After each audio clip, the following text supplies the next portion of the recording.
Chers étudiants, ceci est la deuxième partie du cours concernant le compte-rendu. Je vous propose donc un compte-rendu sur le texte sur le chômage. Nous travaillerons ici sur la version écourtée du texte.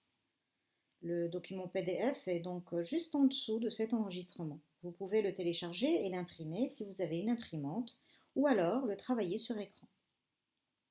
Il faut absolument lire le texte et bien en expliquer les mots difficiles avant de suivre ce cours. Cela vous permettra de comprendre euh, facilement le fonctionnement du compte-rendu. Alors, le titre du texte que nous vous proposons, c'est Le chômage des jeunes diplômés, c'est la faute à Molière. Alors, qui Molière? Molière, c'est un grand auteur et comédien français du XVIIe siècle. On dit souvent du français que c'est la langue de Molière, comme on dit de l'anglais que c'est la langue de Shakespeare, le grand auteur anglais. Donc le chômage est causé par la méconnaissance de la langue de Molière, le fait de ne pas parler français. Alors, euh, pour les références de ce texte, nous vous les avons déjà données dans la première partie. L'auteur, la source, la date et l'adresse web. Voici un exemple d'introduction pour le texte sur le chômage. Dans cet article paru le 19 janvier 2019 sur le site web media24.com, Youssef Saadani aborde la question du chômage des jeunes. Il attribue ce problème à leur méconnaissance de la langue française. Donc, dans cet article ou dans ce texte, alors, quand voici la date, où voici la source, qui voici l'auteur, quoi voici le thème, c'est-à-dire le chômage, et il attribue le problème à la méconnaissance du français, c'est la thèse que défend l'auteur. Il pense que le chômage, c'est causé par la méconnaissance du français. Je ne parle pas français, je ne trouve pas de travail. Voilà la thèse de l'auteur. Alors, euh, voici une proposition de développement. Vous pouvez mettre, donc nous avons vu l'introduction, là vous pouvez mettre sur pause pour lire à tête reposée le développement du compte rendu, puis ensuite relancer la vidéo. Cette partie est constituée de 3 paragraphes qui comportent les idées essentielles et les arguments. Par exemple, là, vous voyez les arguments, 70% des étudiants, ça c'est un argument statistique.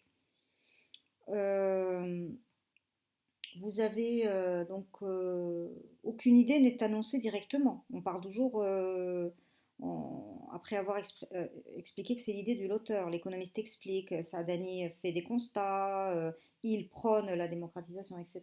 Donc on part toujours au nom de l'auteur. Alors, voici un exemple de reformulation. Lisons le paragraphe de l'auteur qu'on a tiré du texte. Alors, il comporte 6 lignes et demie, et nous les avons résumées en 2 lignes et demie. Bien sûr, c'est un compte rendu et non un résumé, mais bon, c'est quand même un passage qui est réduit. Alors, euh, lisons le paragraphe de l'auteur. Le chômage de masse des jeunes diplômés au Maroc n'est pas seulement un problème économique et social, donc on souligne les mots-clés, c'est une tragédie humaine qui accable des millions de familles. Face à l'ampleur de la crise, tous les gouvernements qui se sont succédés depuis 2 décennies ont érigé l'emploi en cause nationale. Alors, les mots-clés sont soulignés ici. Vous avez le chômage économique, social, tragédie humaine, les gouvernements. Tous ces mots-là qui sont soulignés, ce sont des mots que nous allons garder tels quels. sans leur trouver de synonyme, car ce sont des mots-clés qui résument déjà la situation donc on les garde. Il y a en revanche par exemple le mot tragédie et fléau que auquel nous avons trouvé le synonyme de catastrophe. Donc tragédie et fléau remplacé par le mot catastrophe. Alors, donc face à l'ampleur de la crise, tous les gouvernements qui se sont succédés depuis 2 décennies ont érigé l'emploi en cause nationale. Mais les efforts déployés, aussi louables, aussi bons soient-ils, ne sont pas parvenus à juguler, c'est-à-dire à freiner ce fléau, cette catastrophe, qui continue de jeter, c'est-à-dire le chômage, qui continue de jeter une ombre menaçante sur la stabilité sociale. Tous ces mots-là, il y a certaines phrases dont on peut se passer pour ne résumer que les idées essentielles. Comment expliquer cette impuissance? Mon hypothèse, quand il dit mon, c'est l'auteur, mon hypothèse est que l'ampleur du chômage des jeunes au Maroc trouve son origine dans la maîtrise insuffisante de la langue française, en particulier chez les jeunes diplômés. Donc, pour notre compte-rendu, on reformule seulement les idées essentielles. On commence par citer l'auteur, l'économiste. Explique que le chômage des jeunes constitue une catastrophe. Alors, catastrophe, c'est ce qui remplace, comme je vous ai dit, le mot tragédie, le mot fléau, humaine, sociale et économique. Ce sont des mots que nous avons gardés parce qu'ils résument déjà le problème. Que les gouvernements, alors nous avons gardé le mot gouvernement parce que c'est un mot-clé, alors qui se sont succédés, nous on a mis successif. Ça remplace 1, 2, 3, 4 mots, nous les avons remplacés par un seul mot.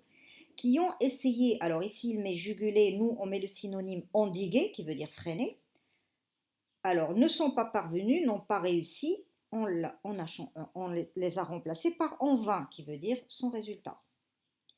Alors, la raison principale étant, selon lui, alors au lieu de dire la maîtrise insuffisante de la langue française, on a dit la méconnaissance du français. Voilà. Et les jeunes diplômés, on a déjà dit qu'on parlait des jeunes au Maroc, donc les jeunes marocains.